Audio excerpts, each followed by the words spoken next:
Hello, j'espère que tu vas bien. Je te retrouve aujourd'hui dans une nouvelle vidéo et aujourd'hui je te propose une recette de bûche au Ferrero Rocher. Je te mets tous les ingrédients à l'écran et on y va.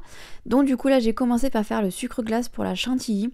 Donc j'ai pris tout simplement du sucre blanc que j'ai pulvérisé, voilà, pendant 10 secondes, je te montre un petit peu le rendu.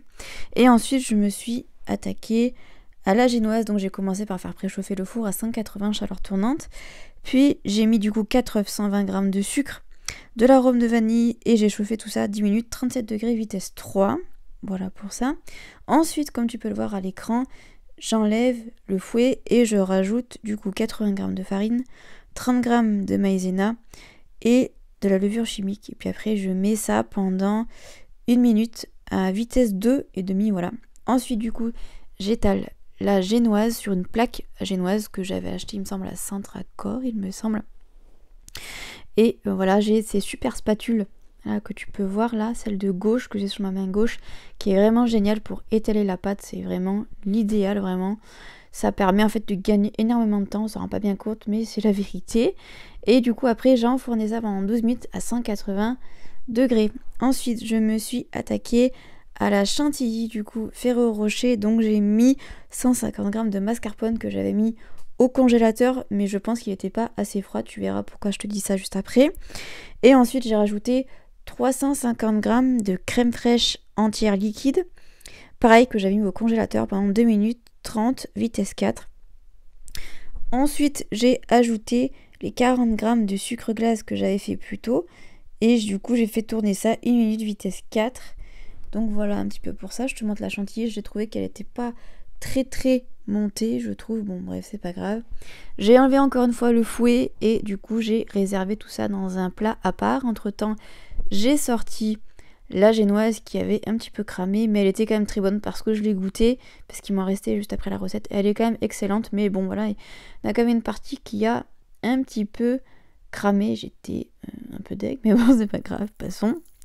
Ensuite, du coup, je me suis attaquée au Ferrero Rocher. Donc, en fait, j'allais le mettre dans le Thermomix. Donc, j'ai mis 12 Ferrero Rocher aux noisettes. Et puis, j'ai mis 2 Raffaello. Voilà, en plus, pour en avoir 14 parce qu'il en fallait 14. Donc, voilà, j'ai pulvérisé ça pendant 20 secondes à vitesse 10. Voilà, ça donne un petit peu, on va dire, une crème un peu épaisse, comme si finalement tu pouvais mettre un petit peu des noisettes, hein. Tu peux remplacer les Ferrero Rocher par des noisettes, ça marche tout aussi bien au goût, parce que j'ai goûté encore une fois. Et ensuite du coup j'ai mélangé les Ferrero Rocher avec la crème chantilly que j'avais fait. Franchement, mais je te jure, la crème chantilly, je l'ai goûtée, elle est incroyable. En fait je te dis ça parce que la bûche à l'heure actuelle elle est encore dans mon congèle, donc voilà, bref, en tout cas c'est excellent, la crème est excellente, bref. Du coup, j'ai sorti mon moule pour ma bûche et je me suis occupée de la génoise. Donc du coup, j'ai commencé par mettre une bande de génoise que j'ai imbibée de jus d'orange. J'ai mis du coup la crème que j'avais fait précédemment. J'en ai mis jusqu'à la moitié du moule. Je suis désolée, tu vois pas très bien. J'ai mal cadré, c'est pas grave. Ensuite, j'ai mis de la génoise, du coup que j'ai encore une fois imbibée de jus d'orange que j'avais fait maison, voilà. Ensuite, j'ai recouvert encore une fois tout ça, eh bien, de la crème, voilà, la crème mascarpone et Ferrero Rocher, voilà. Et ensuite, j'ai remis, voilà, pour la dernière étape, j'ai mis du coup une dernière bande de génoise, voilà. Et je l'ai encore une fois imbibé de jus d'orange. Ensuite, tu vois, comme tu peux le voir à l'écran, j'ai nettoyé le moule de la bûche parce que c'était bien crade entre la crème et les morceaux de génoise. Et voilà un petit peu ce que ça donne. Et on se retrouve dans quelques jours pour la fin de la recette. Ensuite, du coup, voilà ce que ça donne une fois démoulé. Franchement, hyper facile à démouler.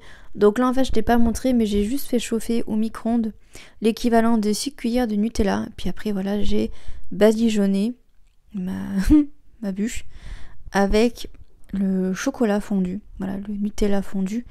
Et franchement, magnifique.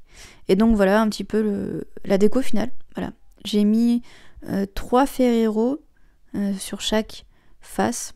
Voilà, on va dire. Je t'ai pas montré aussi à la découpe, mais vraiment, elle était très belle.